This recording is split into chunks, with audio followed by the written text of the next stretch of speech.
Découvrez CE que la prière à Saint-Benoît peut révéler. Un miracle émouvant en 24 heures. Pierre, un homme de 40 ans, se tient devant le four qui engouffre le dernier pain de la journée. L'odeur du pain chaud se mêle à celle du désespoir dans sa boulangerie. Les rires de ses enfants, Émilie, 10 ans, et Lucas, 7 ans, résonnent comme un écho lointain, terni par la dure réalité du quotidien. La France, ce pays qu'il a toujours chéri, s'effondre petit à petit autour de lui, et Pierre ressent le poids des attentes familiales peser sur ses épaules. La réalité de la loi du marché est implacable, et chaque jour, il se bat pour subvenir aux besoins de Marie, sa femme chérie, et de sa petite famille. Un soir, après avoir fermé boutique, Pierre se rend à l'église du village, le cœur lourd. Les nuages sombres plâtrent le ciel, comme un reflet de son âme tourmentée. Il s'agenouille devant la statue de Saint-Benoît, le visage baigné de larmes. « Je vous en prie, faites un miracle pour ma famille. » Son cri provient des tréfonds de son cœur. Son esprit se remémore les sages paroles de sa grand-mère sur la force de la prière. Dans l'instant où il ferme les yeux, une lueur d'espoir émerge dans ce océan d'obscurité. Le lendemain, comme s'il avait été entendu, il reçoit un appel d'Henri, son voisin, un ancien vétéran au pelage grisonnant. « Pierre, j'ai une idée. Transformons ta ferme en épicerie. » Surpris, Pierre ne peut retenir un soupir. Lui, artisan, imaginait vendre autre chose que du pain? Mais l'urgence de la situation le pousse à accepter. Ensemble, ils s'engagent dans cette nouvelle aventure. Pourtant, l'enthousiasme est rapidement coupé par les murmures des villageois. Que va faire un boulanger dans une épicerie? Disent-ils derrière son dos. Les jugements pleuvent, écorchant davantage la confiance déjà fragilisée de Pierre. Les jours passent. L'inauguration approche, mais le regard des autres, chargé de mépris, l'affecte. Pierre, accaparé par son travail, néglige ses enfants. Émilie, cet enfant aux yeux pétillants de curiosité, commence à se demander pourquoi son père ne joue plus avec elle. Lucas, quant à lui, cherche désespérément l'attention de son père, mais se heurte à un mur de silence. Hanté par le poids de ses promesses non tenues, Pierre ne réalise pas la distance qu'il crée entre lui et sa famille. Alors que la tempête approche, ses pensées sont davantage centrées sur le succès professionnel que sur les rires de ses enfants. Toute cette pression devient une bulle prête à éclater. Quand le jour tant attendu arrive, une tempête soudaine s'abat sur le village, menaçant de ruiner toutes leurs aspirations. Les villageois, se levant pour se protéger, retrouvent leur vieille rancune. Les préjugés s'exacerbent sous la force du vent qui hurle et des fenêtres qui claquent. Au milieu de ce chaos, Pierre s'accroche à sa prière. « Protège ma famille », murmure-t-il, emporté par le tourbillon des événements. C'était dans cette nuit tumultueuse que la force de la communauté est mise à l'épreuve. Les doutes se mêlent aux interrogations sur la valeur du lien familial, de la dignité humaine. Le vrai miracle pourrait ne pas être dans la prospérité, mais bien dans la réunification des cœurs. Avant de continuer, je dois vous avertir de quelque chose d'important qui se passe. YouTube a fait des changements dans le système et beaucoup de personnes perdent les notifications des chaînes qu'elles suivent.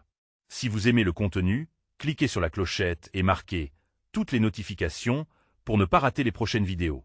Et si vous pouvez laisser un like, ça m'aide énormément avec la portée sérieusement. Ça fait la différence. Ah, dites-moi dans les commentaires d'où vous regardez. J'ai toujours la curiosité de savoir qui est de l'autre côté de l'écran. Maintenant continuons. La tempête féroce recouvre le village de sa colère, mais dans ce tumulte, un espoir lumineux commence à émerger. Les villageois sont contraints de se rassembler, laissant éclater des rires mélancoliques, des souvenirs d'anciennes histoires et des forces insoupçonnées. Pierre, lui, à la croisée des chemins, se rend compte que l'avenir de sa famille lui échappe. Entre l'ambition personnelle et l'unité familiale, que choisira-t-il? Le miracle tant espéré sera-t-il finalement celui qui réunira les cœurs brisés au sein de la tourmente? Les jours suivants, Pierre est assailli par un mélange d'espoir et d'angoisse. La tempête a laissé des traces dans le village. Les gens se parlent plus, réapprennent à s'écouter. Malgré son propre désespoir, il distingue une lueur d'humanité qu'il n'avait pas remarquée auparavant. Des visages autrefois indifférents à son sort sont maintenant marqués par l'empathie. Ce changement, bien que fragile, semble être la première graine d'un nouveau départ. Lors d'une réunion improvisée au sein de l'église, les villageois discutent des moyens de surmonter ensemble cette saison difficile. Pierre, timidement, prend la parole. Nous sommes tous affectés par cette tempête. Mais peut-être qu'ensemble, nous pourrions partager nos ressources, nos talents. Sa voix tremble, mais une part de lui se sent vivant. Émilie et Lucas, assis à l'arrière, échangent un regard admiratif. C'est comme s'il avait redécouvert une part de lui-même, une part de père, de mari, de membre de cette communauté. Comme un artiste, il commence à peindre une toile collective, invitant chacun à contribuer selon ses capacités. Henri propose de préparer des repas chauds à distribuer aux familles touchées. La vieille Marguerite, avec sa passion pour la couture, a une idée de récolter des fonds en vendant des vêtements. Pierre réalise que ces petits gestes, tout comme le pain qu'il fabrique, sont des symboles de partage et d'espoir. Cette nuit-là, Pierre rentre chez lui, le cœur un peu plus léger. Et l'odeur du pain frais flotte toujours dans l'air, mais il n'est plus seul face à sa détresse. Il s'approche de ses enfants, assis sur le tapis, perdus dans leur jeu. Émilie, Lucas, vous seriez fiers de ce que nous avons commencé aujourd'hui. Un large sourire éclaire le visage d'Émilie, tandis que Lucas lève les yeux, son regard pétillant des innocences. Les jours passent, et la collaboration avec les villageois se renforce. Pierre commence à reconstituer des liens avec sa famille, partageant des rires autour des préparatifs pour aider les autres. Les réclamations du passé sont émoussées, et la chaleur humaine qu'il découvre émane de tous. Les enfants se remettent à rire, à jouer, et au milieu de ce tumulte, Pierre entrevoit les souvenirs lumineux des rires et des jeux. Pourtant, un doute subsiste. Lorsque Pierre repense à son rêve d'avoir une épicerie prospère, il se demande si cette voie ne l'a pas détourné de ce qui importe vraiment. Est-il vraiment prêt à abandonner son identité de boulanger? Mais alors qu'il regarde Émilie et Lucas jouer ensemble, un murmure s'élève dans son cœur. La vraie réussite, c'est de bâtir une vie ensemble. La journée du marché arrive enfin. Pierre et les autres villageois s'installent sur la place centrale, impatients de partager leurs produits. Ils réalisent que malgré la tempête de la veille, la communauté s'est unie comme jamais auparavant. Les sourires s'échangent, le soutien se tisse. Chaque produit vendu, chaque plat partagé est un symbole de résilience. Cependant, sous ce soleil de renouveau, Pierre ressent une inquiétude sourde. Serait-ce suffisant pour surmonter les défis à venir? Sa prière à Saint-Benoît, si fervente, dévoilera-t-elle la voie à suivre? Alors que le marché bat son plein, une silhouette familière apparaît au loin, éveillant des souvenirs enfouis. Qui est cette personne, et quel impact aura-t-elle sur la vie de Pierre et de sa famille? Cette question reste en suspens, imprégnée de mystère et d'anticipation. Pierre se tient là, le cœur battant, alors que la silhouette s'approche lentement de la place. Chaque pas fait monter une vague des émotions contradictoires en lui. Dès abord, la joie d'un visage familier, puis la peur de ce que ce retour pourrait signifier. C'était Claire, son ancienne voisine, partie pour aller vivre en ville quelques années plus tôt. Elle avait été une des premières à quitter le village, emportant avec elle les rêves de vie plus vastes et l'espoir d'une existence différente. Ses yeux rencontrent ceux de Pierre, et un sourire timide apparaît sur son visage. Claire ne le sait pas encore, mais sa décision de revenir pourrait transformer bien des choses. Les murmures des villageois s'intensifient lorsqu'ils l'aperçoivent. Certains semblent réticents, tandis que des autres accueillent son retour avec chaleur, intrigués de savoir ce qui l'a poussé à revenir ici, au cœur de ce village meurtri. « Pierre, qu'est-ce que tu deviens ?» demande Claire, sa voix douce, mais teintée d'inquiétude. Il sent une chaleur se répandre dans sa poitrine. Ce n'est pas que de la nostalgie. C'est comme si une porte s'ouvrait sur un passé qu'il croyait clos. « Oh, tu sais, nous avons vécu des temps difficiles, mais les gens ici commencent à s'unir, à se redécouvrir, répond-il, une lueur de détermination dans les yeux. Alors qu'il parle, les souvenirs affluent, des rires des enfants jouant dans la rue, des partages de pain frais, des soirées à discuter des rêves au clair de lune. Ces moments lui rappellent à quel point la communauté avait été un refuge. À mesure que la conversation se prolonge, Pierre constate une étincelle des inspirations chez Claire. Elle évoque ses expériences en ville, les projets qu'elle a réalisés, son travail dans une association de développement durable. Les idées pour restaurer la vie dans le village commencent à germiner dans l'esprit de Pierre. C'est comme si son retour était le maillon qui manquait à la chaîne de solidarité qu'il désire bâtir. On pourrait mixer nos forces, propose Claire, les yeux allumés d'enthousiasme. Utiliser l'agriculture, la couture, la boulangerie. Créer un marché qui attire d'autres villages voisins. Qu'en dis-tu? Pierre la regarde, surpris et émerveillé par la tournure que prend la conversation. Son cœur, déjà débordant d'espoir, s'enflamme avec des possibilités qu'il n'avait même pas envisagées. Cette rencontre, ce moment de partage pourrait intriquer et rassembler encore plus de villageois. Claire était-elle celle qui l'aiderait à rêver, à bâtir davantage que des murs, mais un véritable futur pour les siens? Ça pourrait fonctionner, oui, répond-il, une voix plus assurée. Il réalise que leur union, même seulement amicale, peut produire des merveilles. S'il y a bien une chose que cette tempête nous a enseignée, c'est que nous avons besoin les uns des autres. Alors qu'il hume le doux parfum des viennoiseries sur le marché, une nouvelle détermination émerge dans le cœur de Pierre. Peut-être que le miracle qu'il espérait n'était pas une issue, mais la promesse d'une collaboration. Mais alors qu'il s'engage à rassembler ses pensées et son inspiration, une autre silhouette s'approche, et ce visage n'est pas inconnu non plus. Cette fois, Un frisson d'appréhension s'installe dans son ventre. Que va-t-il encore découvrir? Les révélations ne font que commencer, et avec elles, un nouvel enjeu se dessine. Qui serait la prochaine personne à franchir cette porte, et quel impact aurait-elle sur le village, et plus encore sur lui-même? Pierre se fige, son regard rivé sur la nouvelle silhouette qui approche. C'est une femme, mais à cette distance, il ne peut pas encore discerner ses traits. Le murmure de la foule se fait plus intense, se transformant en un brouhaha des interrogations. Qui est-ce maintenant? Que cherche-t-elle ici? Alors qu'elle s'avance, une lueur de reconnaissance illumine les yeux de Pierre. C'est Sophie, une ancienne amie d'enfance, partie autrefois pour poursuivre des études de médecine en ville. Son absence avait été un vide pour beaucoup, sa gentillesse et sa lumière rayonnant encore dans les mémoires. Pierre, lance-t-elle d'une voix pleine d'émotion lorsqu'elle le voit. Son sourire éclatant évoque tant de souvenirs, les jeux d'enfants, les rires échangés autour de la fontaine. Mais derrière cette joie, il perçoit une ombre, une gravité dans son escalade. « Sophie, mais que fais-tu ici » demande-t-il, sans savoir s'il doit être heureux ou inquiet. Elle s'arrête, visiblement émue par le retour au berceau de leur enfance. J'y étais de passage. J'y avais besoin de revenir, de reconnecter avec mes racines. Mais, elle prend une profonde respiration. En fait, j'y ai une nouvelle. Cela va changer beaucoup de choses. Les battements de cœur de Pierre résonnent dans sa poitrine. Les gens se rapprochent, curieux d'entendre la suite. Claire, à ses côtés, se tourne vers Sophie, son intérêt piqué. Qu'est-ce qui pourrait bouleverser leur petite communauté aujourd'hui? J'ai découvert que beaucoup de jeunes ne reviennent pas au village, et cela me pèse. Sophie continue, une lueur de détermination dans son regard. Mais j'ai une idée. Il y a un programme de soutien pour des projets de santé communautaire. Je pourrais vous aider à établir un centre de soins qui attire non seulement nos voisins, mais aussi ceux qui cherchent à comprendre la ruralité d'une autre manière. Pierre reste sans voix en entendant ces mots. Ses rêves de relancer la vie dans le village prennent une tournure inattendue. Aux côtés de Claire, il pourrait aussi travailler avec Sophie. Cela semble être une belle opportunité pour redorer l'image de leur communauté, mais également d'apporter une solution aux problèmes de santé qui l'affligent. Plus de personnes ici auraient accès à des soins médicaux de qualité, tout en favorisant le retour de ceux qui ont quitté le village, attirés par ces initiatives, insiste Sophie avec passion.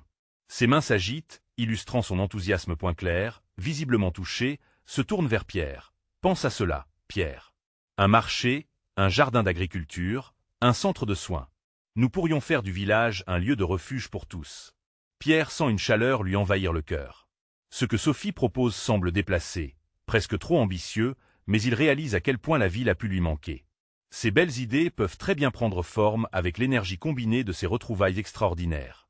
Mais, ajoute Sophie, rustique en son affirmation, cela ne fonctionnera pas sans vous, les jeunes, qui êtes les véritables moteurs de cette renaissance. Et il y a des défis, beaucoup de défis, mais si nous unissons nos forces et nos ressources. Elle s'arrête, cherchant dans les yeux de Pierre un affirmatif réconfortant. Les regards des villageois se croisent, émus par cette perspective des avenirs. L'espoir commence à se répandre, l'idée que, ensemble, ils pourraient bâtir quelque chose de beau, qui va au-delà de leurs propres rêves. Alors, qu'en dites-vous? Lance Claire avec un sourire encourageant, le regard plein de perspicacité. Un silence s'installe. Puis Pierre prend la parole, sa voix tremblante mais pleine de force. Alors faisons-le. Ensemble. Il entend le murmure des approbations grandissant. C'était le début d'un changement qu'il n'aurait jamais pensé possible. Mais alors qu'il savoure ce moment d'optimisme, une silhouette un peu plus lointaine attire son attention. Une autre présence, un visage au regard sombre, qui semble observer chaque geste. Quel va être son influence sur le renouveau qu'ils espèrent tant? La tension augmente, et la promesse d'un rêve collectif pourrait facilement se transformer en un défi inattendu. Qui est ce nouvel arrivant, et quel rôle jouera-t-il dans cette transformation? Pierre tourne son regard vers la silhouette mystérieuse. Elle s'approche lentement, révélant enfin des traits marqués par le temps. Un homme, teint basané, une cicatrice sur la joue, qui semble faire partie du paysage du village tout autant que les vieux chênes. Ce regard perçant et scrutateur, il l'a déjà croisé. C'est Samuel, un habitant qui a quitté le village des années auparavant, décidé à fuir ses démons. Et la joie ambiante qui entourait le groupe se fige, un souffle des inquiétudes glisse entre les villageois.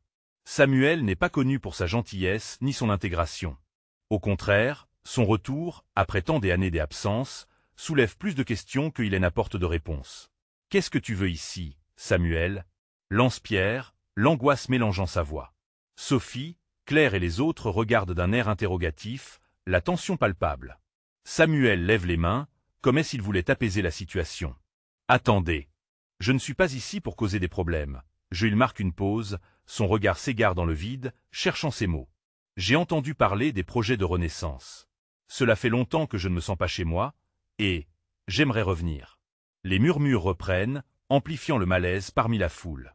Claire s'avance, intriguée. Revenir? Mais que as-tu fait, Samuel? Comment peux-tu nous faire confiance après tout ce que tu nous as montré? Samuel s'éclaircit la gorge, la tristesse visible dans son expression. Je sais que j'ai fauté.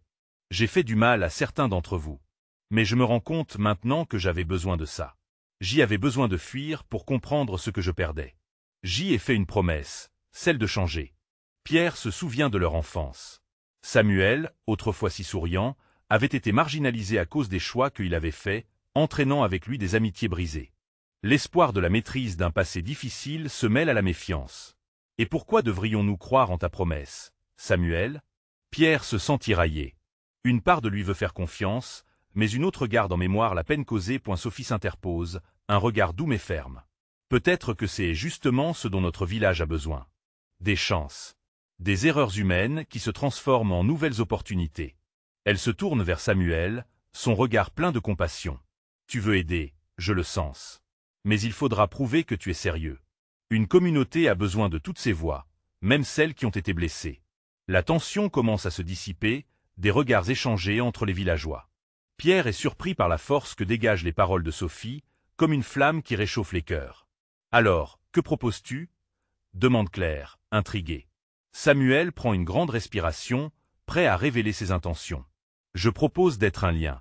D'utiliser mes expériences pour aider les jeunes du village, ceux qui comme moi ont besoin d'un guide, d'un mentor, plutôt que de jugement. Je sais ce que c'est que de perdre le chemin, mais je veux leur montrer qu'il est encore temps. Un murmure d'approbation parcourt le groupe. Pierre sent le poids des responsabilités s'alléger un peu. Pour la première fois, l'idée que chacun, même ceux qui ont trébuché, peuvent contribuer à la renaissance du village semble possible. Mais une question persiste dans l'esprit de Pierre. Quel impact ce choix aura-t-il sur leur projet? Et si Samuel n'est pas celui qu'il prétend être? Une promesse de renouveau est en cours, mais les ombres du passé sont encore là, prêtes à ressurgir. Qui pourrait encore interférer dans ce beau rêve? Un frisson d'anticipation traverse la foule. La véritable épreuve de leur détermination ne fait que commencer. Quels risques sont-ils prêts à prendre pour un avenir qu'ils espèrent tous, mais qui reste si fragile? Le silence se fit lorsque Samuel termina son discours. Les visages autour de Pierre exprimaient une multitude d'émotions. L'hésitation se mêlait à la curiosité. Les anciens du village, cachés dans l'ombre des arbres majestueux, échangèrent quelques mots à voix basse, le scepticisme visible sur leurs traits. Est-ce vraiment ce dont nous avons besoin? Murmura Henri, un artisan du village aigri par les années. Un revenant pour guider nos enfants? Samuel, entendant cette voix, se tourna vers lui. Je ne demande pas à être un leader. Juste une chance. Je ne suis plus cet homme que j'y étais. J'y ai vu le monde, et j'y ai compris mes erreurs. Ce n'est pas facile de demander pardon, mais aujourd'hui, je le fais. La tension dans l'air semblait palpable. Pierre, toujours en proie à un dilemme intérieur, finit par prendre la parole. Tout le monde mérite une seconde chance. Mais il marqua une pause, le regard oscillant entre Samuel et ses amis. Nous devons être prudents. Ce n'est pas qu'une question de pardon, c'est aussi une question de sécurité pour nos enfants. Sophie, avec douceur, ajouta. Il ne s'agit pas de prendre des risques inconsidérés, mais de construire quelque chose de nouveau. Si nous voulons que notre village prospère, nous devons accueillir les voix qui peuvent apporter de la lumière. Samuel a besoin de nous tout autant que nous avons besoin de lui. Le regard de Claire s'illumina. Et peut-être que nous devrions l'accompagner dans sa démarche. Lui donner des tâches concrètes, lui montrer que sa rédemption passe aussi par l'engagement. Le visage de Samuel s'adoucit, comme si chaque parole de soutien le faisait renaître un peu plus. Je suis prêt à m'investir, je veux que chacun d'entre vous voie le changement. Donnez-moi l'opportunité de prouver mon intégrité. Des murmures d'accord passèrent dans l'assemblée. Pierre résistait à l'envie de céder à l'espoir. Puis, un jeune garçon s'avança timidement, la tête baissée. Sa voix tremblante brisa la glace. « Moi, j'y aimerais apprendre de toi, Samuel. Mon père dit que tu connais beaucoup de choses. » Les yeux de tous se tournèrent vers le jeune, et une vague d'empathie envahit le groupe. Pierre se sentit écrasé par l'émotion. Ce fils des anciennes victimes pouvait être le premier à tendre une main vers quelqu'un que tous avaient rejeté. Peut-être que le choix de Samuel ne serait pas que le sien, mais également des enfants qui cherchaient une nouvelle voie. « Très bien, » dit Pierre enfin, sa voix déterminée bien qu'angoissée. « Nous allons te donner cette chance, Samuel, mais à des conditions précises. Tu commenceras par aider ce jeune et tu devras prouver ta valeur en contribuant au projet de renaissance. Si cela se passe bien, nous réfléchirons ensemble à la suite. » Elle assemblée hocha la tête, appuyant sa décision. Samuel sourit, et dans ses yeux, Pierre crut percevoir la lueur d'une vie nouvelle. Peut-être que quelque chose de beau pouvait effectivement germer de ce terreau asséché.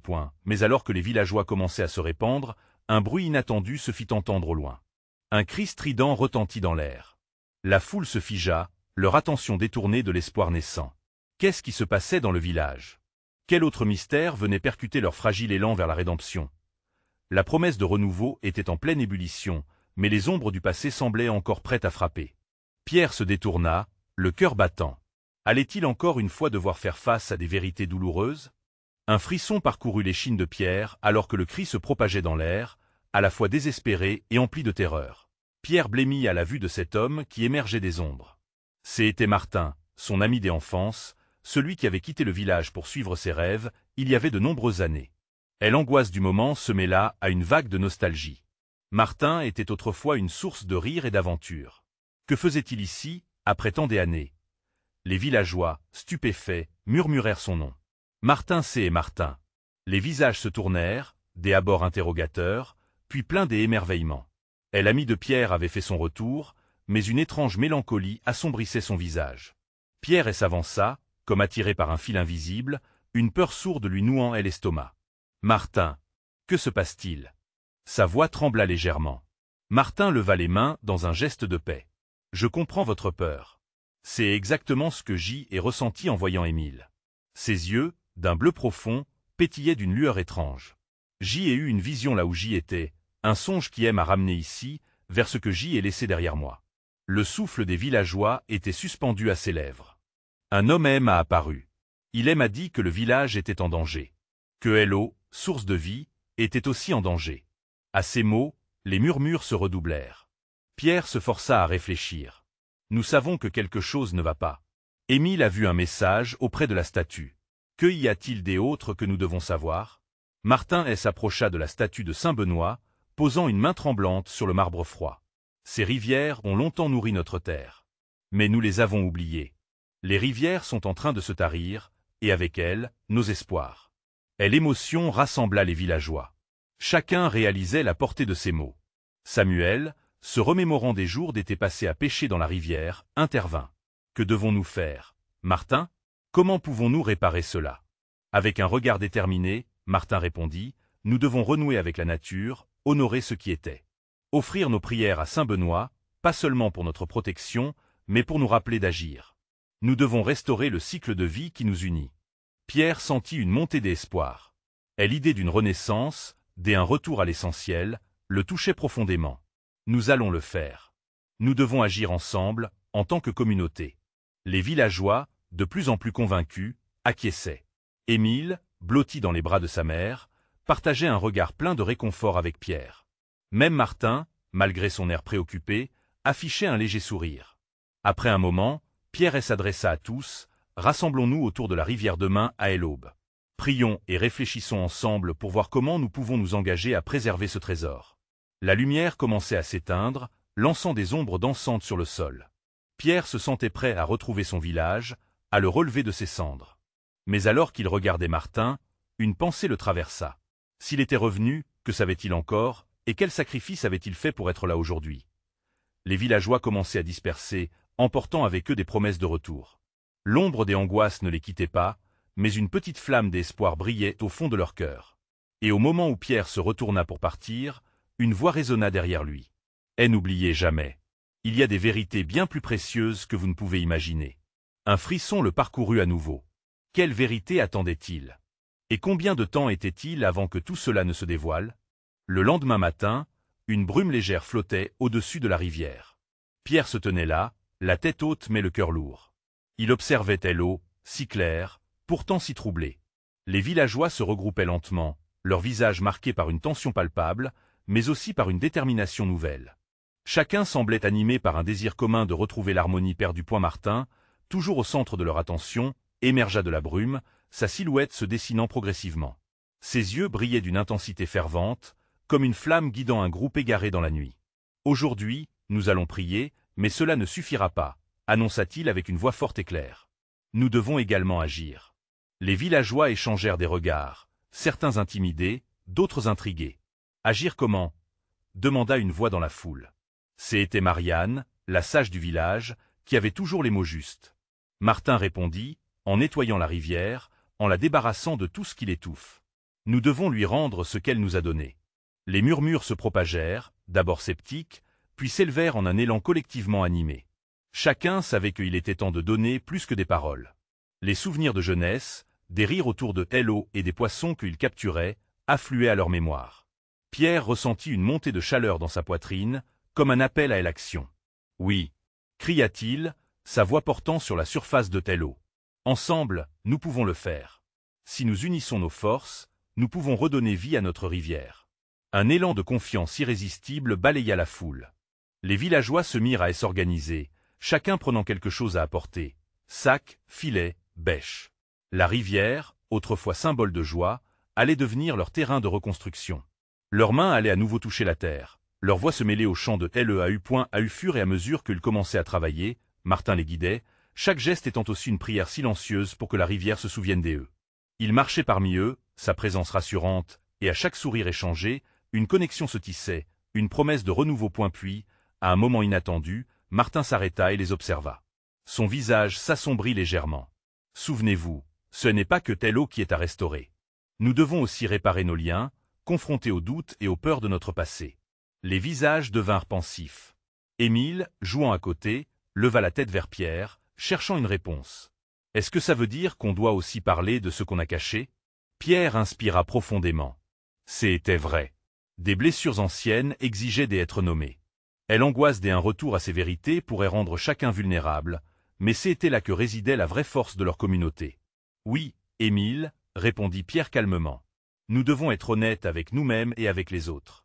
Si nous voulons qu'il n'y ait plus des ombres, nous devons les affronter, ensemble. » La tension dans LR s'intensifia alors qu'un silence plein de compréhension s'installa. Les villageois savaient que le chemin vers la guérison était encore long, mais ils s'étaient engagés à le parcourir ensemble. Après plusieurs heures de travail, la rivière brillait à nouveau, sa surface scintillante reflétant l'espoir renouvelé du village. Ils prirent tous un moment pour s'asseoir, regarder Hello et laisser leurs prières flotter le long du courant. « Saint Benoît, » murmura Martin, ses yeux fermés, « nous avons fait notre part. Maintenant, montre-nous ce que nous ne voyons pas. » Un souffle frais s'éleva soudain, effleurant leur visage, et dans l'air résonna une mélodie lointaine, comme un écho de leur passé. Que est-ce que cela signifiait? Quel secret dormait encore dans les profondeurs de cette rivière sacralisée? Demain pourrait-il apporter des révélations qui bouleverseraient tout ce qu'il pensait connaître? Pierre, les yeux fixés sur elle aux scintillantes, sentit une vague des émotions l'envahir. Ce que cette journée avait commencé, c'était bien plus qu'un simple nettoyage. Il réalisait que chacun des villageois, tout en éliminant les déchets du passé, commençait à penser ses propres blessures. Martin, debout au bord de la rivière, ouvrit les bras comme pour rassembler l'ensemble de la communauté. « Chers amis, notre travail aujourd'hui a redonné vie à notre rivière, mais il a aussi réveillé nos esprits. Souvenez-vous que c'est en étant unis que nous surmonterons les tempêtes de la vie. » Se levant, il invita tout le monde à former un cercle autour de l'eau. Les rires des enfants se mêlaient aux murmures des adultes, une mélodie d'espoir se créant à chaque instant. Émilie et Lucas, main dans la main, avaient retrouvé leur père, non pas seulement comme un artisan, mais comme un pilier de leur communauté. Ces enfants avaient besoin de lui, et, tout à coup, Pierre voyait la lumière sur leur visage s'épanouir. « Nous avons découvert que le changement commence à l'intérieur de nous-mêmes, » dit Pierre, sa voix vibrant de passion. Chacun porte en lui le désir d'un avenir meilleur. Alors que les villageois hochaient la tête en accord, une couverture de paix s'installait lentement. La détermination était palpable. Ils avaient déjà tant accompli, mais un glissement d'angoisse fit son apparition. Pierre se souvint de Samuel. Comment gérer le passé de cet homme au cœur incertain? Mais une nouvelle solidarité semblait fracturer la méfiance qui existait encore. « Samuel, pourquoi ne rejoins-tu pas Martin et moi? Ensemble, nous pourrions aider les plus jeunes, » proposa Pierre, son regard empreint de sincérité. Samuel, surpris par cette offre, regarda autour de lui. D'un coup, le poids de son passé se transforma en promesse de rédemption. « Je ferai de mon mieux, je le promets. Je veux prouver que je peux être un soutien, » murmura-t-il, déjà submergés par l'acceptation. Pour chaque mot échangé, pour chaque main tendue, Pierre sentit les cœurs se rapprocher. Les enfants jouant près de l'eau devenaient maintenant les bâtisseurs d'un avenir solidaire. Leur innocence était un phare d'espoir qui ne demandait qu'à être cultivé.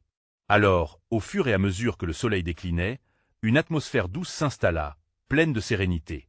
C'était le moment parfait pour prier à Saint Benoît.